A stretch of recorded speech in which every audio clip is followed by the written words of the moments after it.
White people love to say it's victim mentality anytime someone say the truth. I'm not one of those black folks that sit up and complain and act like the white people is the reason why my life is so bad, because my life is honestly amazing. I got my own house, living in the suburbs. I'm not on no Section 8, no food stamps, or none of that. I'm not one of those people that came from a privileged life. I grew up in Chicago, over east, not even commercial. I grew up in an abusive household. I never seen a father figure work a job. And guess what? I decided to be better than my environment. I'm not one of those people that be like, oh yeah, I ain't have a real father in my life to show me how to do this the right way. I figured out how to do it on my own and not complain. And guess what? I ain't used no fake check stubs or none of that to get approved for this house. Everything is from legal income and everything is in my name. And I'm not one of those delusional black people that talk about police brutality, because honestly, every time I got in trouble with the police, it's because I was doing some wrong shit. And ever since I stopped doing wrong shit, I never had no problem with the police. You don't know what a victim mentality is, because I brought up the fact that multiple white people said the same exact thing that I said,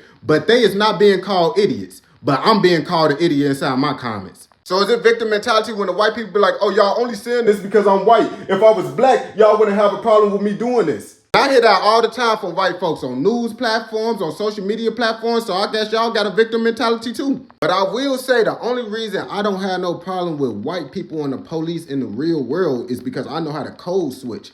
Lots of the black folks that have problems with the police don't know how to code switch. And I will acknowledge the fact that the lighter the skin color you are, the lesser the threat they see you as. Because I know when I be with my darker skinned friends, the police will low-key watch us more just because they think we gonna do something. But if we don't do nothing, we gonna be good. And when I be with my white people or the people that's more lighter skinned like me, the police don't really be watching us like that. This is an example on how racism affect black people. So it could be a white man that got some stuff on him that he not supposed to have up on him. But since he white, they ain't gonna assume that he got something up on him, so they ain't gonna get a legal search. But black people, they get more illegal search and seizures just because they skin color. And white people gonna be like, oh, just don't commit a crime and you gonna be good. No one should be committing a crime, but it don't change the fact that white people get more of a pass when it come to crime.